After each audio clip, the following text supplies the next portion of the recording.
Donc je présente un petit peu la mission qui a été la mienne, qui a comporté des défis et des points d'appui. Il est évident que je serai la présidente des années Covid. Alors peut-être qu'on se souviendra de moi. Et quand nous avons formé cette équipe internationale, j'étais loin de savoir, et vous aussi d'ailleurs, que nous attendaient des années difficiles. Et cela a impacté évidemment notre mission à tous et ma propre mission. J'avais reçu l'appel de la part de l'Afrique francophone de me déplacer pour connaître les CLM et pour les rencontrer. Et c'est quelque chose qui n'a pas pu se faire à cause de la pandémie. Le deuxième défi a été de concilier la mission au sein de l'équipe internationale avec la vie professionnelle intense qu'est la mienne, prenante. Elle est d'ailleurs pour tous les membres ici de notre équipe, parce que même si on est Marchetta et qu'on est peut-être à la retraite, on est très actif.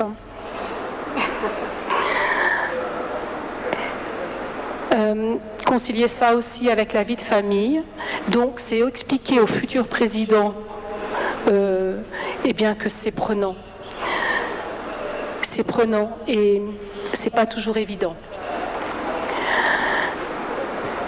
J'ai réalisé aussi que le service demande du temps pour qu'il soit bien fait, bien sûr, et pas seulement de la bonne volonté. Les points d'appui, il y en a beaucoup, et heureusement, les points d'appui, c'est l'équipe qui est là.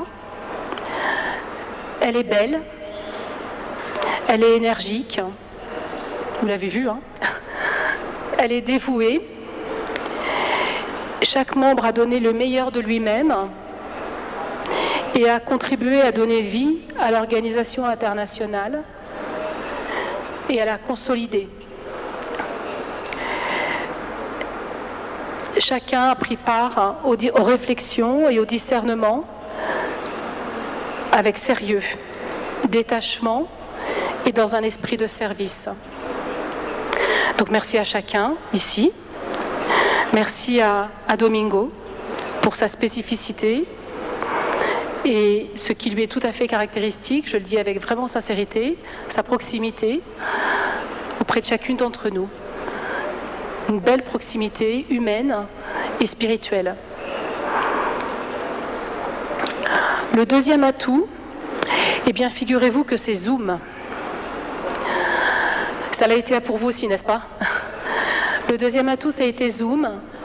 Et figurez-vous que la première fois que nous nous sommes rencontrés à Rome en 2018, Marchetta nous a parlé de Zoom. Et ce n'était pas du tout en vogue en Europe. Et j'étais un petit peu dans l'inconnu, et nous étions d'ailleurs tous dans l'inconnu, et Marchetta nous a dit non, il faut y aller, Zoom c'est vraiment super. Et nous avons commencé, comme l'a dit Domingo, des réunions qui sont devenues mensuelles par Zoom. Donc ça a été, autant vous dire que ça a été, on a été bien préparés au confinement en fait, et au travail à distance. Je voudrais souligner que notre équipe internationale, je prononce d'ailleurs ce mot maintenant, mais personnellement j'ai toujours parlé de communauté internationale. J'y ai trouvé ma communauté, ma fraternité.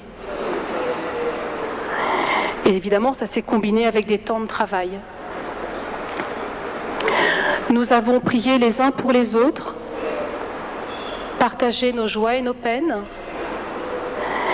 Certains d'entre nous, tout comme vous d'ailleurs, sont passés par la Covid. Et d'autres problèmes de santé importants. Pas détaillés, par respect pour les personnes, mais chacun ici est passé par un problème de santé difficile. Nous nous sommes tous soutenus, comme nous le faisons dans toutes nos fraternités.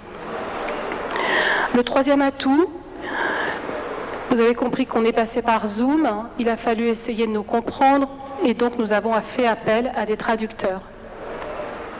Il y a une solution magique avec Zoom, vous savez, on incorpore des traducteurs, c'est super. Hein ?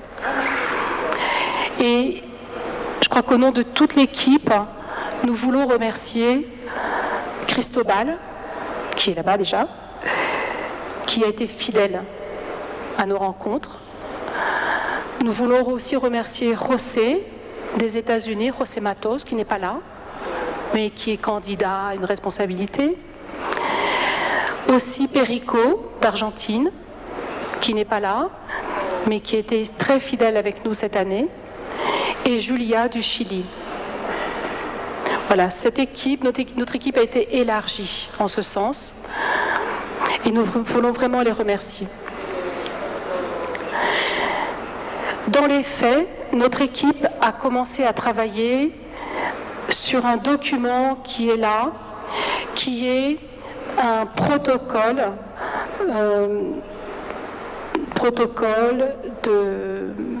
pour protéger les personnes vulnérables, les personnes qui ont été abusées dans l'Église. Vous savez que c'est quelque chose qui nous a été demandé officiellement par notre dicaster en 2018. Et notre dicaster nous a fait confiance pour rentrer dans ce mouvement de conscientisation et de prise de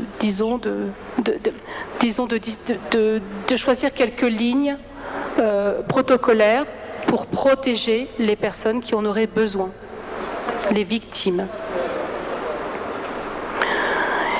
Donc, évidemment, nous sommes concernés par cela, puisque nous sommes un mouvement de laïcs, nous sommes dans la famille marianiste et nous sommes dans l'Église. Suivant les pays, le sujet a été plus ou moins, chaud, plus ou moins d'actualité. Et donc, ce document qui est là, j'en ai 2 exemplaires que je pourrais donner à qui veut le recevoir. Il est en 3 langues dedans. Ce document, il a été reçu de façon très diverse et pas toujours bien, je tiens à vous le dire. Parce qu'il paraissait trop générique. Il ne voulait pas descendre dans le concret. Il voulait donner des lignes de réflexion protocolaires à adapter dans nos situations concrètes. Donc c'est un travail qu'il nous reste à faire tous dans nos pays. Et nous le faisons parce que l'Église universelle nous le demande. Parce que le pape a fait des démarches de pardon, de réconciliation. Et il nous entraîne dans ce chemin de prise de conscience et de prévention.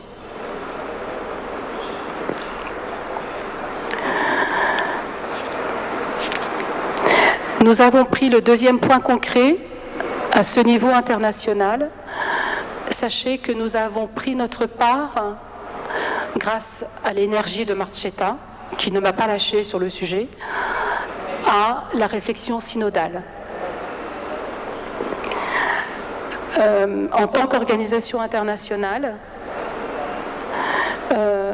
donc le pape a souhaité, vous le savez, dans tous les continents,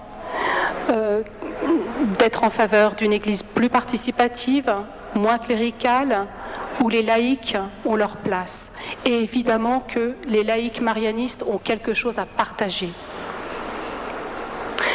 Les conclusions, en fait les réflexions sont passées par vous, parce que le travail que vous nous avez renvoyé au sujet du document j'appelle le document de Javier, mais ce document préparatoire, nous avons croisé beaucoup d'informations et Rob, qui est multitâche,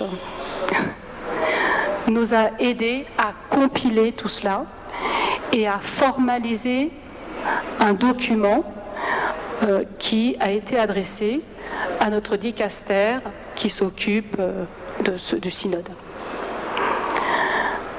Ces réflexions reflètent bien notre richesse en lien avec la synodalité, notre rôle croissant dans l'Église en tant que laïque, le visage marial de l'Église et la richesse d'une famille charismatique comme la nôtre.